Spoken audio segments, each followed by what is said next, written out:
Olá, queridos irmãos e irmãs, amigos e amigas, que prazer estar aqui com você mais uma vez para este espaço de estudo semanal da lição da Escola Sabatina. Eu sou o pastor Hélio Carnassali e estamos juntos nos canais da Safeliz que nos proporciona esta feliz oportunidade.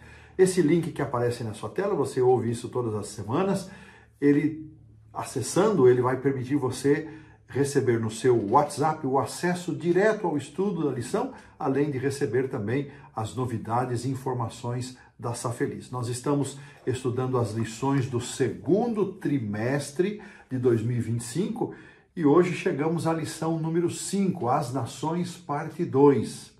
E antes então de orarmos, quero ainda lembrar você da oportunidade que todos nós temos de enviar seus comentários, seus pedidos de oração, lembrando que a Safeliz mantém uma equipe de intercessores e, além do que, nós podemos desenvolver a boa prática de orarmos uns pelos outros, o que nos une como irmãos e como família.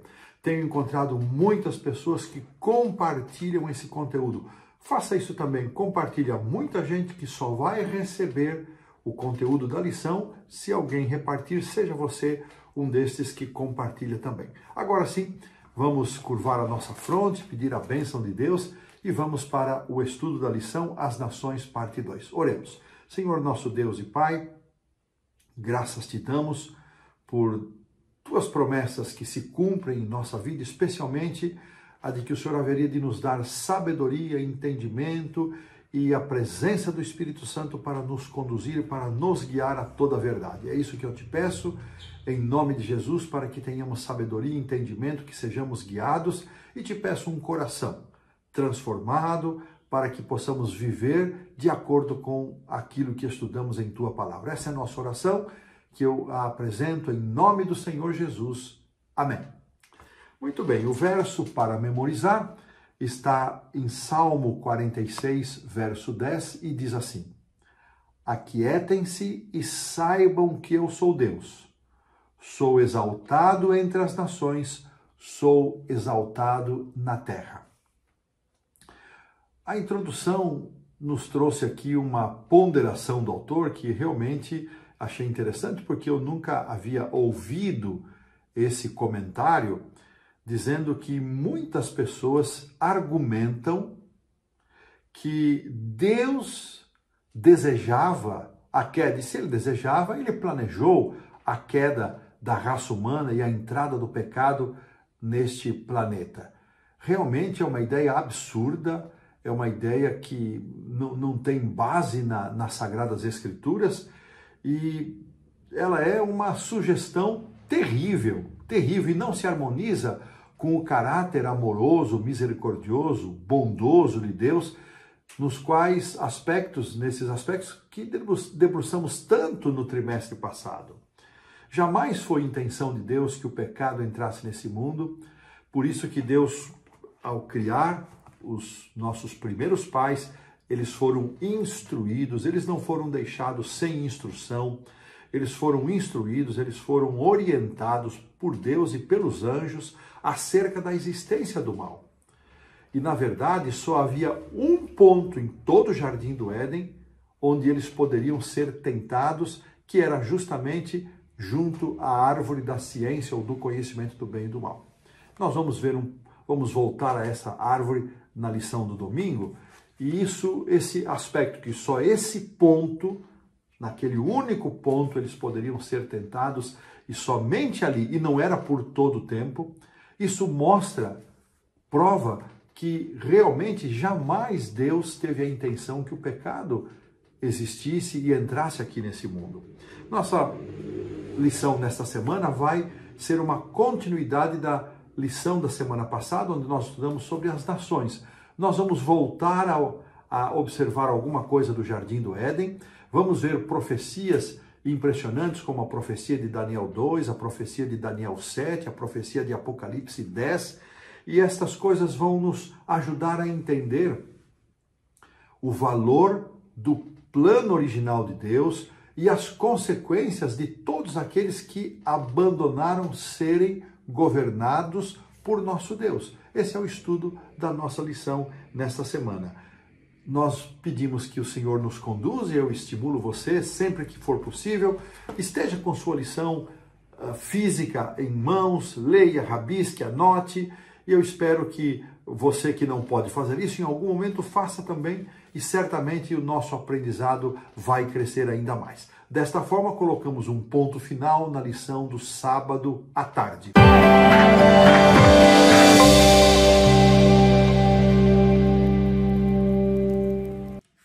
Avançamos para a lição da segunda-feira.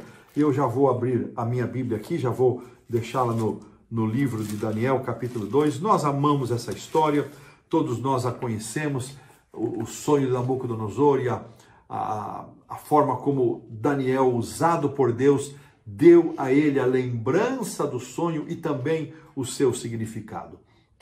E aqui, nesta história, neste sonho, nesse registro, nós vamos encontrar lá no cativeiro babilônico, Daniel apresentando uma descrição daquilo que seria o relacionamento do povo de Deus com aquelas nações.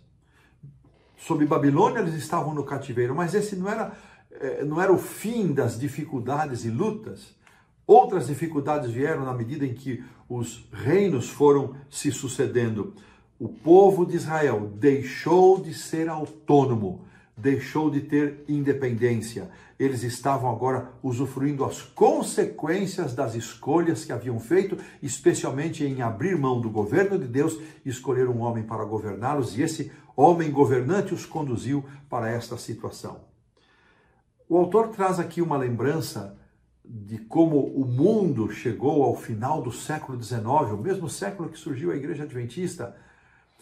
O mundo chegou com grandes expectativas de modernização e de desenvolvimento da humanidade.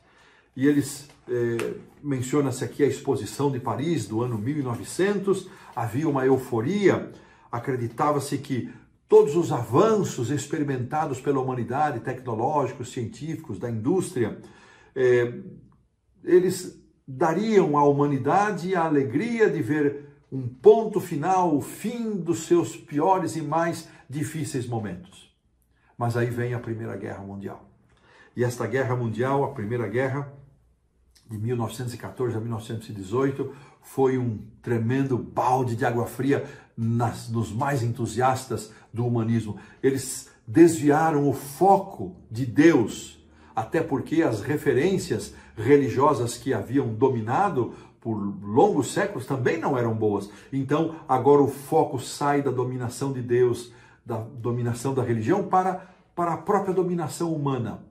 E esse humanismo concentrado só produziu desgraça e tristeza. Assim, ao ponto de Martin Luther King ter se expressado da seguinte maneira: hoje temos mísseis teleguiados, mas vemos pessoas desnorteadas, e isso é realmente assustador.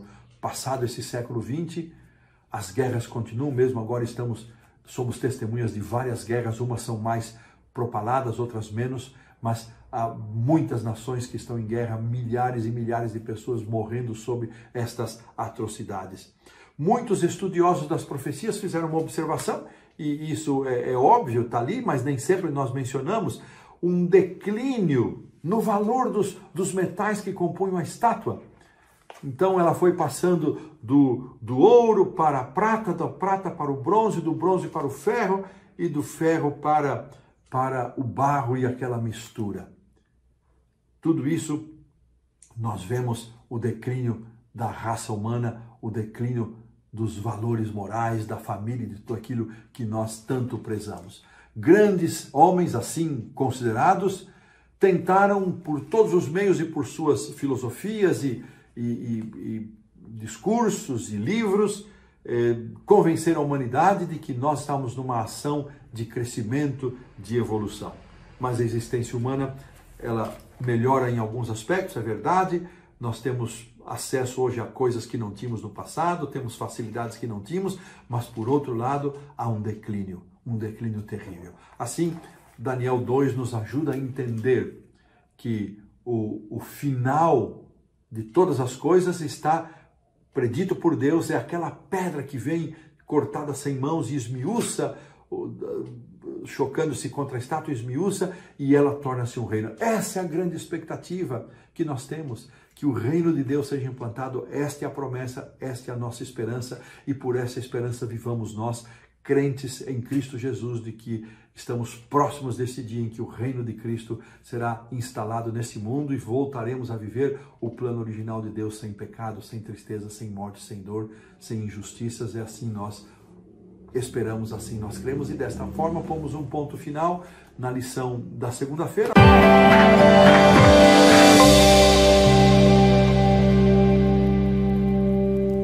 Avançando para a terça, vamos recordar uma outra profecia do próprio livro do profeta Daniel, capítulo 7, uma revisão da sucessão dos reinos, não mais agora na forma de uma estátua, tendo uma pedra esmiuçando e se tornando um reino, mas na forma de animais se sucedendo um ao outro, na mesma sequência, com um aspecto interessante para ser destacado, que a visão de Daniel 7 contrasta com Daniel 2, porque Daniel 2 foi dado em sonho a um rei babilônico.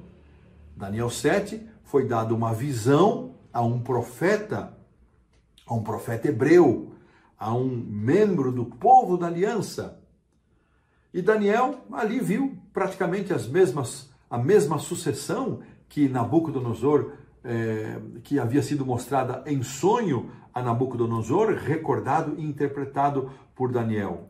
E aqui então, em vez de uma estátua, ele contempla nações surgindo do mar, com o vento agitando a água. E aqui o autor, ele se preocupa em nos ajudar a entender que estas nações, elas estavam em conflitos, causando mudanças no poder de um reino para o outro. Lembrando também que essa ilustração de ventos, inundações e ondas, elas são expressões bíblicas para descrever o tumulto, o agito das nações. Em contraste está a terra prometida. Pelo menos durante algum tempo, ali o espaço de Israel, enquanto os reis se preservaram fiéis a Deus, especialmente no reinado de Davi, no reinado de Salomão, em grande parte, depois outros reis mais adiante, Josafá, em grande parte Deus deu paz ao povo, ninguém mexia enquanto os reis foram fiéis, a nação foi fiel. A terra da promessa, o lugar para onde Deus havia designado a ser a habitação do seu povo, permanecia em paz, em contraste com a agitação e o tumulto das nações. E aqui, Daniel, então, somos lembrados que Daniel, ele viu, vamos ler aqui o verso 7, para dar destaque ao que o autor quer dizer, capítulo 7, verso 1, no primeiro ano de Belsazzar, rei da Babilônia, teve Daniel um sonho e visões ante seus olhos, quando estava no seu leito. Escreveu logo o sonho e relatou a suma das coisas. Falou Daniel e disse: eu estava olhando durante a minha visão, e eis que os 4 ventos do céu agitavam um mar grande, e 4 animais grandes, diferentes uns dos outros, subiam do mar. E ele então vai fazendo a descrição. Eles subiam do mar e iam para a terra, onde estava o profeta. E aqui é interessante notar, irmãos, que o autor, comentando abaixo da pergunta 3, ele diz que de repente esses animais, eles saíam do mar, eles surgiam do mar, mas subiam para a terra, para o seu território. Os problemas dos gentios, o problema das nações gentílicas, agora havia se tornado um problema para o povo de Deus. O povo de Deus quis viver como um gentil e agora ele passou a ser controlado pelos gentios e ter os mesmos problemas que tinham os gentios. Começando com a dominação babilônica, reinos foram se sucedendo e nunca mais o povo de Israel, como povo de Deus, ele experimentou e desfrutou de autonomia e paz duradoura. E essa perda da autonomia, ela vai durar até o fim. E uma diferença quando Cristo for restaurado como o verdadeiro rei de Israel. E uma diferença entre as duas profecias. Na profecia de Daniel 2, a pedra vem e assim que termina a visão, ela quebra a estátua e aquela pedra se torna um reino que jamais será destruído. Na visão que Daniel teve, em contraste com o sonho de Nabucodonosor, a diferença está aqui, ó. verso 13 do capítulo 7. Produção, põe aí para nós.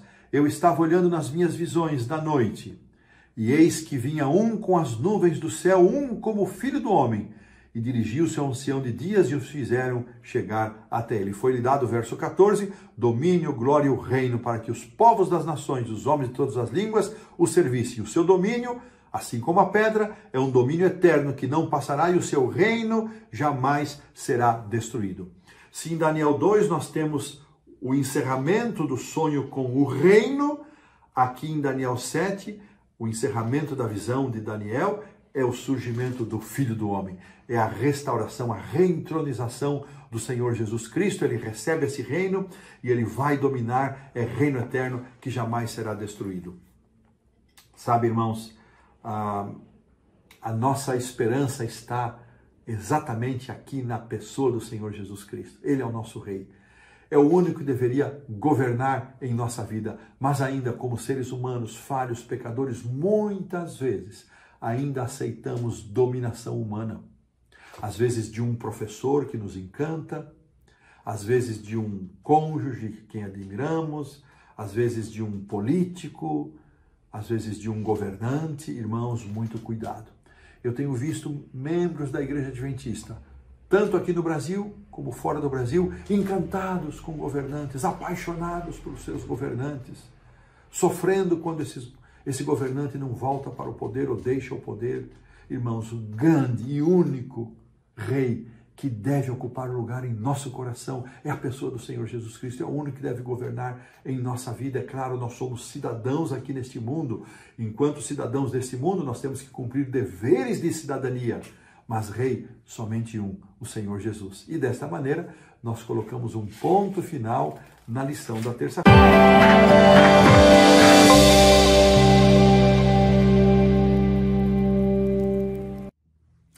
Seguindo para a lição da quarta-feira, que tem como título Entre a Terra e o Mar, nós vamos ter a oportunidade de recordar alguns versos do Apocalipse 12, um capítulo importantíssimo para nós. Nós temos usado esse capítulo em diversas circunstâncias e é um capítulo, tanto os capítulos 10, que nós vamos estudar na lição da quinta-feira, na lição de amanhã, como o capítulo 12 até o 14, esse conjunto de capítulos 10, 11, 12, 13 e 14, nós consideramos como sendo a certidão de nascimento da Igreja Adventista do Sétimo Dia. Nós precisamos estar familiarizados com estes textos. Então, antes de irmos para os versos que o autor destacou, ele nos traz aqui uma ideia que é o seguinte: as imagens de terra e mar na Bíblia, especialmente nas profecias, são muito instrutivas.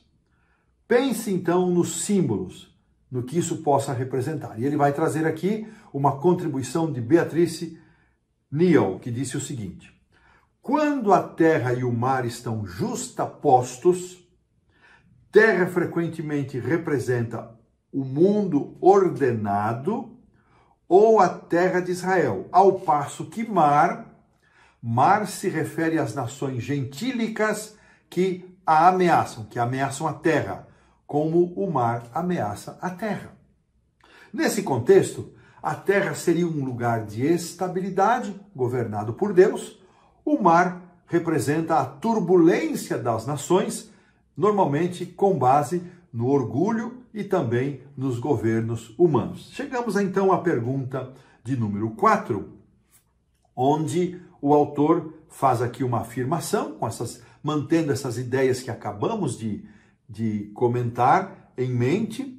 Ele nos pede que leiamos Apocalipse 12, 15, 16 e o 13, 11, 1 e 11, e ele diz, observe aqui a justa posição entre água e terra. E ele faz então a pergunta: como esses símbolos são usados e como nos ajudam a compreender a profecia? Muito bem. Então vamos ler aqui o verso 15 e 16 do capítulo 12, que diz assim: então a serpente arrojou da sua boca atrás da mulher água como um rio, a fim de fazer com que ela fosse arrebatada pelo rio. A terra, porém, socorreu a mulher.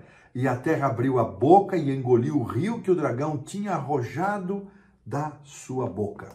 Muito bem. Aqui o texto nos diz que o dragão usa água para perseguir a mulher, símbolo da igreja. Nas profecias, a água frequentemente vai simbolizar os governos terrestres, bem como turbulência e o caos que acompanham estes governos. Portanto, nós vemos que Satanás, ele foi capaz de usar povos, de instigá-los e aos seus governantes e aos seus líderes para perseguirem e maltratarem o povo de Deus ao longo dos séculos e em grande parte da história bíblica. Os adventistas do sétimo dia entendem que este verso 16 que nós lemos, ele se refere à migração de cristãos saindo do velho continente da Europa em direção ao novo mundo, a América do Norte. Com base no que vimos entre esse simbolismo terra e mar, o que isso pode significar em relação à fundação dos Estados Unidos?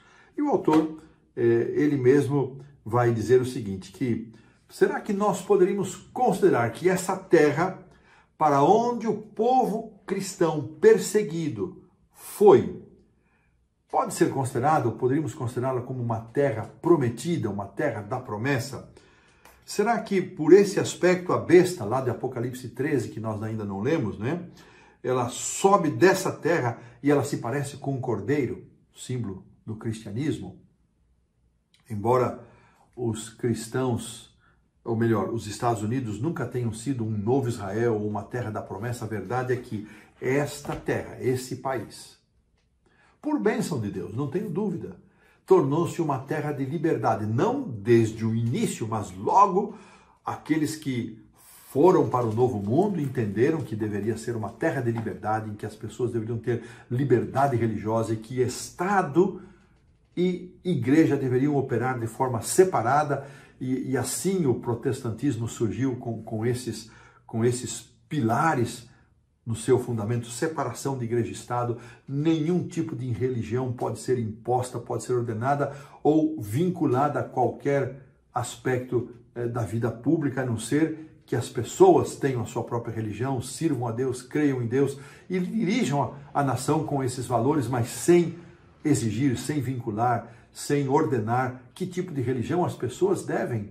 escolher. Irmãos, esta pátria da liberdade, para muitos hoje ameaçada, e nós sabemos das profecias que estão aí em Apocalipse 13, mas ainda é um país de liberdade. Liberdade essa que não é experimentada em 75% ou um pouco mais das nações do mundo. Em um pouco mais de 75% são os governos que determinam a religião que as pessoas devem ter, que elas devem exercer. E não há espaço para renunciar a essa religião, não há espaço para elas mudarem de religião e não há espaço para outras religiões. Então valorizemos a liberdade mesmo aqui em nosso país, em nossa América do Sul. Nós temos em ainda várias partes, nós ainda temos partes da Europa, ainda na América Central e do Norte ainda temos vários países que cultivam, que protegem, que defendem, que promovem essa liberdade, mas essa já não é mais a realidade da maioria dos países do mundo. No futuro, a besta semelhante a um cordeiro, ela vai falar como dragão, e aqui vamos ler aqui o 13:11, que foi o 13:1 vai nos trazer a lembrança de que João viu emergir do mar uma besta que tinha 10 chifres e 7 cabeças, sobre os chifres 10 diademas e sobre as cabeças nomes de blasfêmia. E a besta que via, ele vai descrever a imagem dessa besta, e depois no verso 11, esta aqui surge do mar, que representa um poder religioso universal. E a besta que sobe da terra representa um poder político universal, e está assim descrito: havia ainda outra besta emergir da terra, possuía 2 chifres, parecendo cordeiro, mas falava como dragão. Nós sabemos, irmãos, pela profecia deste capítulo de Apocalipse 13, que quando estas duas bestas se unirem, quando este poder religioso universal der as mãos a este poder político universal, eles formarão um poder absolutista, um poder intransigente que vai impor um estilo de religiosidade, um estilo de adoração, e todos aqueles que se opuserem a esse estilo, eles serão penalizados e inclusive riscos, com grande risco de perder a vida. No futuro, diz aqui, essa besta semelhante ao cordeiro vai falar como dragão, vai agir como dragão. Os Estados Unidos, como mencionei, tem sido um país de liberdade, mas eles também, por esta profecia, vão se tornar um país perseguidor. Quando Ellen White escreveu sobre isso, irmãos, ali no século XIX, ao escrever O Grande Conflito, e mesmo depois com todas as revisões que ele sofreu sob sua supervisão, era como se fosse uma ideia tão absurda, tão louca. Mas hoje há estudiosos da política norte-americana que já admitem plenamente a possibilidade da perda dessa democracia, da perda dessa liberdade. Para nós, irmãos, o que interessa não são as questões políticas, o que interessam para nós é aceitar e entender que Deus governa sobre todos. E esse governo de Deus, ele finalmente será estabelecido. Ainda que passemos por turbulência, por perseguição, por dificuldades, um dia nós teremos o governo pleno de Deus e com esta certeza pomos um ponto final na lição da quarta-feira.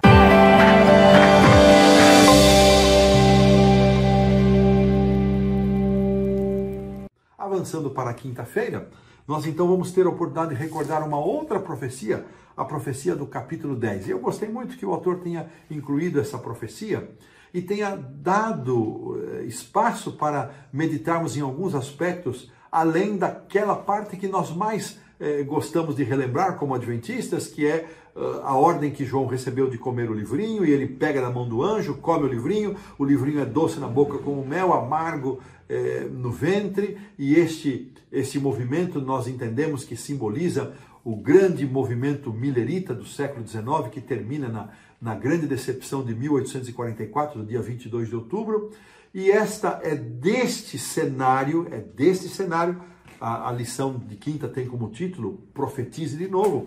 É desse cenário que vem a ordem para profetizar novamente. Aqui no verso 11, é necessário que ainda profetizes do capítulo 10 a respeito de muitos povos, nações, línguas e reis. É desse cenário quando a grande parte das pessoas estavam decepcionadas porque Jesus não veio, Jesus não voltou, então vem a ordem para profetizar outra vez. E nós, adventistas, entendemos e gostamos de ver esta profecia aplicada à nossa história, o movimento de onde surgimos, a princípio muito pequenos, um grupo muito pequeno de pessoas que queriam entender por que Jesus não havia voltado, e ele vai crescendo, eles vão se unindo, vão se descobrindo onde estavam, vão estudando a Bíblia, vão estabelecendo os pilares do adventismo, até chegarmos à organização da igreja, a adoção do nome e a organização da igreja em 1860. Muito bem. A lição ela é introduzida aqui dizendo que a igreja remanescente ela nasceu no Novo Mundo, para onde fugiram os cristãos perseguidos por outros cristãos na Europa, séculos 17, 18, e eles buscavam essa liberdade religiosa. Irmãos, agradeçamos a Deus pela liberdade religiosa. Oremos, irmãos, pela liberdade religiosa. Oremos pelas autoridades, como nos orienta a Bíblia, para que elas preservem a liberdade religiosa, para que possamos, em liberdade religiosa, anunciar a volta do Senhor, anunciar o reino de Deus. Aqui, então, nesta oportunidade que temos de recordar Apocalipse 10, o autor vai dizer que esse texto ele descreve o nascimento do movimento remanescente, e nós adventistas nos vemos como o remanescente visível de Deus, mas acreditamos também na existência do remanescente invisível, para quem aquele anjo do Apocalipse 18 vai dizer: sai dela, povo meu. Olha a expressão, povo meu, dirigida aos que estão em Babilônia. São estes aqueles a quem Jesus diz: tenho outras ovelhas que não são desse aprisco, a mim convém ajuntar. E isso disciplina a maneira como temos que nos relacionar com as pessoas que creem diferente daquilo que nós cremos, sempre com respeito, com amor fraternal, com amor cristão, e tendo oportunidade, compartilhemos com essas pessoas aquilo que conhecemos, e no tempo de Deus, elas também aceitarão, assim como muitos que estão dentro da igreja adventista. Não dá para afirmar que todo adventista do sétimo dia é um remanescente. Nós precisamos buscar esta condição de remanescente dentro da igreja adventista. Muita gente desligada, muita gente nominalmente filiada à igreja. E por isso que vai existir a sacudidura. Mas vamos voltar aqui ao ponto da lição. Ele vai descrever o anjo que ele fala com voz forte, igual os anjos das 3 mensagens angélicas. Ele grita com voz forte, e esse é um momento urgente, essa voz forte é porque é um tempo de urgência. O anjo tinha na mão um livrinho que representa o livro de Daniel, que fique bem claro isto, que pela primeira vez está sendo descortinado, está sendo aberto. Lembra-se lá de Daniel 12, verso 4, sela o livro porque isso é para muito tempo, diferente de Apocalipse, que já nasce, o livro já é escrito, sendo revelado, Daniel fica selado e agora o livro passa por essa abertura. Este anjo tinha um pé direito sobre o mar e o esquerdo sobre a terra, e o autor entende que isso pode indicar que a mensagem desse livrinho, a mensagem de Daniel, a mensagem das profecias bíblicas, alcançaria o mundo inteiro. Tanto o velho mundo quanto o novo mundo. Interessante esta aplicação. Mas também pode se referir ao fato de que essa mensagem se destina a todas as nações. Não só o novo mundo, aqui as Américas, como o velho mundo, a Europa, mas que se dirige a todas as nações, os que vivem na terra, o povo de Deus, e os que vivem no mar, os que não celebram uma relação com o nosso Deus. Olha que explicação interessante. E finalmente, ele chama aqui a nossa atenção para Apocalipse 18, quando o mundo vai ser iluminado com a glória de Deus. Primeiramente com as mensagens de Apocalipse 14, depois com a mensagem do Apocalipse 18, ao qual eu já me referi. E ele termina dizendo o seguinte: Deus está, meu irmão, minha irmã, meu amigo, minha amiga, Deus está conduzindo a história humana à sua grande conclusão. E essa conclusão é o fim dos impérios governados por homens. Fim da injustiça, fim da crueldade, fim de todas as histórias horríveis com as quais estamos acostumados, guerra, morte, sofrimento e injustiças sociais. A Bíblia deixa muito claro, isso deve ser destacado nesta lição, que todos os reinos deste mundo passarão, eles serão destruídos. Não restarão vestígios deles, e nem de seus sofrimentos horríveis. Serão substituídos pelo reino eterno de Deus. Glória, glória, aleluia. Onde pecado, doença, sofrimento, mal e morte não mais entrarão. Amém, amém, amém. Desta maneira, colocamos um ponto final na lição da quinta.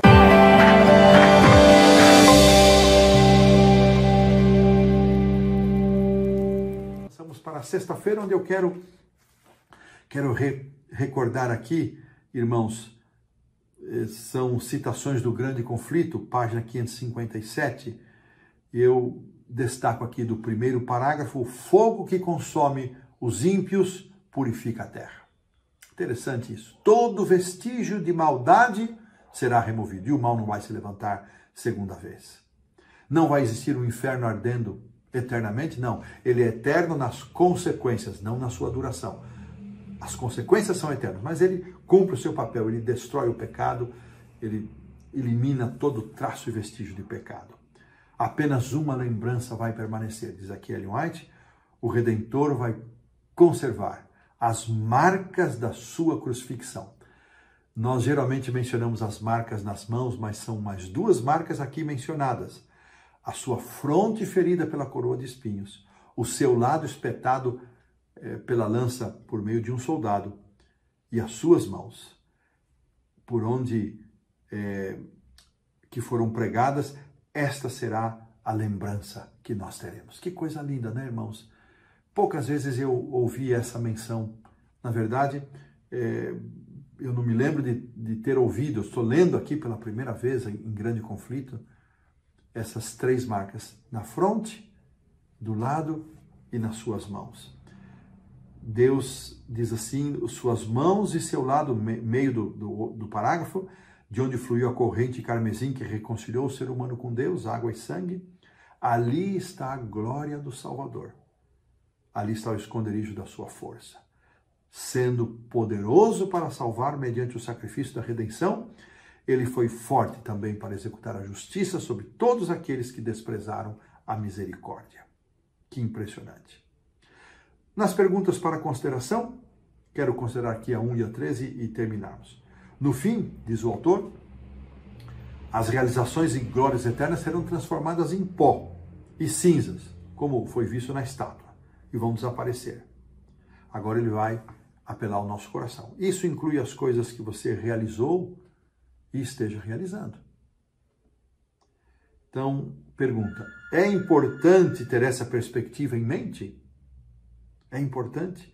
Isso nos ajuda a estabelecer prioridades? Que coisa, irmãos, para pensarmos, né? Como ter equilíbrio entre seguir o Senhor e obedecer às leis da nação? Como ter equilíbrio? O que ocorre quando a obediência leva a uma desobediência, um ou ao outro?